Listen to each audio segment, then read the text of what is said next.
নমস্কার বন্ধুরা, আজ আমি আপনাদের জন্য নিয়ে এসেছি দারুণ টেস্টি ঝিঙের একটি নিরামিষ রেসিপি। একবার আমার মতো করে এইভাবে ঝিঙে বানিয়ে দেখুন, গরম ভাতের সাথে অসাধারণ লাগে খেতে।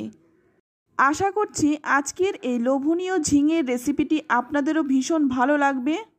তো প্রথমে এখানে আমি 750 গ্রামের মতো ঝিঙে নিয়ে নিয়েছি।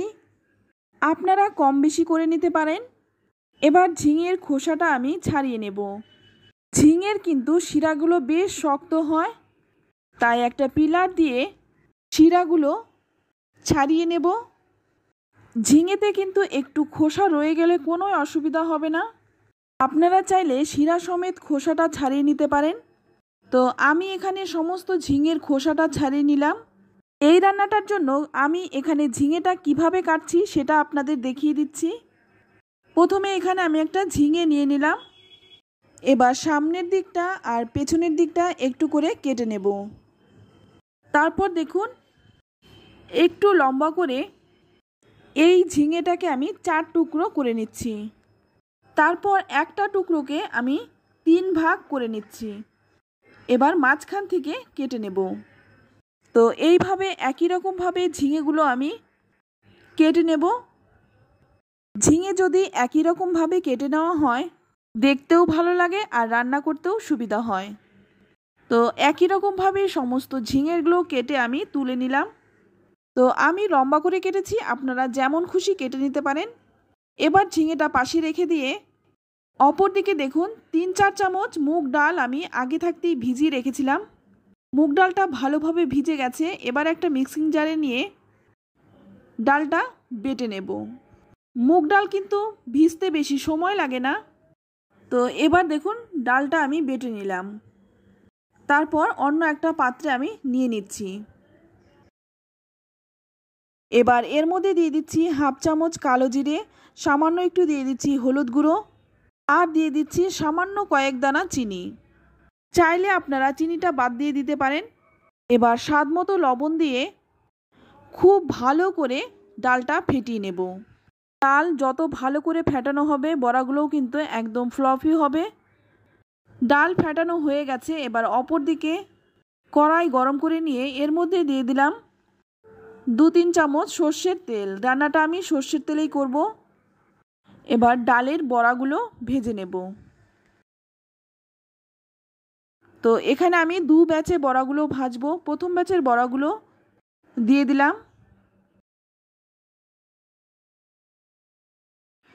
একদিক ভাজা হয়ে গেলে এবার উল্টে দেব। আমি এখানে মুগ ডালটা নিয়েছি, আপনারা যে কোনো ডাল নিতে পারেন। তো উল্টে পাল্টে বড়াগুলো খুব ভালো করে ভেজে নিলাম। এবার তুলে নিচ্ছি। প্রথম ব্যাচের বড়াগুলো ভেজে তুলে নিলাম। এবার দ্বিতীয় ব্যাচের বড়াগুলো একইভাবে ভেজে তুলে নেব। দ্বিতীয় ব্যাচের বড়াগুলোও ভেজে তুলে নিলাম। এবার ওই তেলের মধ্যেই দিয়ে দিচ্ছি আরও 1 চামচ সর্ষের তেল। ফোড়নে দিয়ে দিচ্ছি 3টে শুকনো লঙ্কা, আর দিয়ে দিচ্ছি হাফ চামচ কালো জিরে। একটু ভেজে নিয়েই এবার এর মধ্যে দিয়ে দিচ্ছি 2টো মিডিয়াম সাইজের আলুকে আমি লম্বা লম্বা করে কেটে নিয়েছিলাম, ঝিঙের মতোই। আলু দুটো এবার ভালো করে প্রথমে ভেজে নেব, কারণ আলু কিন্তু সেদ্ধ হতে একটু সময় লাগবে, তাই আলুটা প্রথমে ভালো করে ভেজে নিলাম। এবার এর মধ্যে দিয়ে দিলাম কেটে রাখা ঝিঙেগুলো। ঝিঙে কিন্তু এমনিতেই জলা সবজি, রান্না করার পর অনেকটাই কমে যায়। এবার একটু নেড়েচেড়ে মিশিয়ে নিয়ে এখানে আমি 3টে কাঁচা লঙ্কা আর 1 ইঞ্চির মতো আদা বেটে রেখেছিলাম, সেটা দিয়ে দিলাম। আর দিয়ে দিচ্ছি স্বাদ মতো লবণ। এই রান্নাটায় কিন্তু বিশেষ তেমন কোনো মশলা পড়ে না। এবার একটু ভেজে নেব, আদার কাঁচা গন্ধ চলে যাওয়া পর্যন্ত একটু ভেজে নেব। এর মধ্যে দিয়ে দিচ্ছি সামান্য একটু হলুদ। এই রান্নাটায় কিন্তু খুব বেশি হলুদের প্রয়োজন হয় না। এখানে আমি খুব সামান্য একটুই হলুদ দিলাম। একটু নেড়েচেড়ে মিশিয়ে নিয়ে এবার একটা ঢাকনা দিয়ে ঢেকে রাখবো। 5 মিনিট পর ঢাকনাটা খুলে নিচ্ছি। আর এখন কিন্তু ঝিঙেটা আর আলুটা খুব ভালোভাবে নরম হয়ে গেছে। এবার একটু নেড়েচেড়ে মিশিয়ে নেব। তারপরে এর মধ্যে দিয়ে দেব জল। এখানে আপনারা গরম জলটাও দিতে পারেন, তবে আজ আমি নর্মাল জলটাই দিয়েছি। এবার ভালোভাবে একটু নেড়েচেড়ে মিশিয়ে নেব। তারপর ঝোলটা ফুটে ওঠার জন্য অপেক্ষা করব। ঝোলটাও দেখুন ফুটে উঠেছে। এবার একটা ঢাকনা দিয়ে ঢেকে আরও 5 মিনিট রেখে দেব।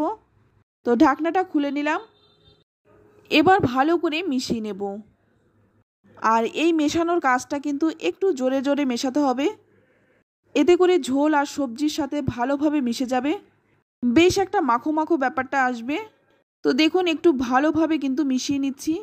এবার এর মধ্যে দিয়ে দিচ্ছি 1 চামচ চিনি। যেহেতু নিরামিষ রান্না তাই চিনিটা দিলে কিন্তু স্বাদটা ব্যালেন্স হয়।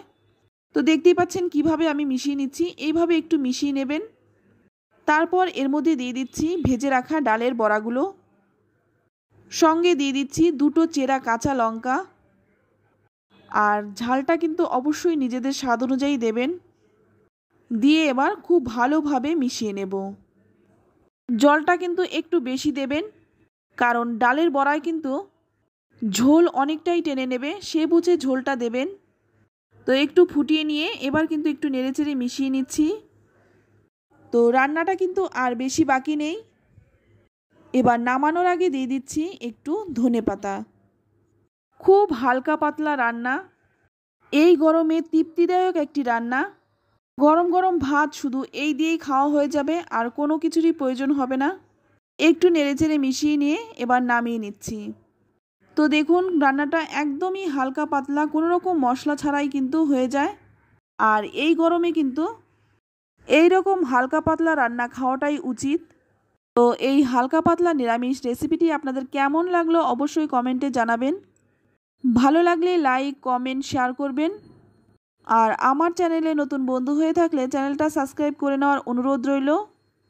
আজ এই পর্যন্ত, আবারও নিয়ে আসবো অন্য কোনো নতুন রেসিপি। সকলেই ভালো থাকবেন, সুস্থ থাকবেন। ধন্যবাদ।